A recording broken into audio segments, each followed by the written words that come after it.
Now, the rest of the story.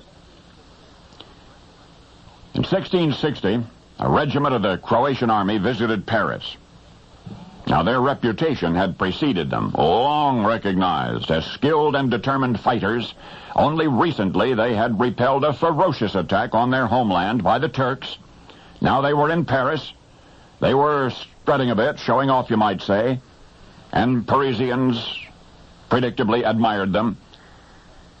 There was a rumor that the Turks had been heavily favored in this recent battle, that the Croats had fought and won against impossible odds. And then somebody whispered about the Croatian army's secret defense, something that each of the soldiers wore: magic armor. Incredibly, at least according to the story circulating throughout an intrigued Paris, the Croatian military had discovered a miraculous means of warding off enemy blows: magic armor. What that was is the rest of the story. Probably it wasn't too long after Cain clobbered Abel that mankind started thinking about how to protect himself in a fight. We know that 5,000 years ago, armed Egyptians were also armored. The protective material they wore was actually multi-layered fabric. Fabric and specially treated hides were used as armor in battles for many centuries thereafter by the Messenians and the Greeks and the Assyrians and so on. The invention of chain mail by the Celts about 600 B.C. was the next major advancement in protective war wear. However, about 2,000 years would pass before warriors donned the gear we now recognize as shining armor.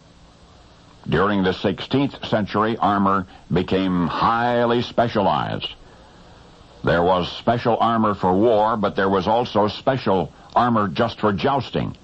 There was other armor for ceremonial displays and parades. Then along came the Croats with their magic armor. Magic armor. Armor that could stop a sword as none ever before, or at least that was the Croatian claim.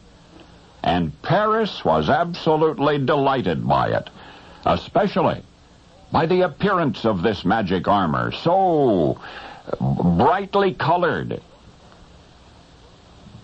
You understand, then, why it was only a little while before admiring Parisians copied the Croatian soldiers and began themselves making and wearing magic armor of their own, and thus was born a familiar tradition. For you see, the Croats believed that a potentially fatal blow to the throat could be deflected by an apparently fragile talisman, a simple, colorful neckerchief made of fine linen, little more than a knotted scarf. But the French, to them it suggested a brand new, exciting, sartorial style, and the French named the style in honor of the people who had inspired it. A croat, they called it, but in French it is pronounced cravat. The cravat. Yes, I do mean to say that what began as lucky linen worn by Croatian soldiers, the marvelous mystical armor a gentle breeze might have swept away, became a tradition we now take for granted as the necktie.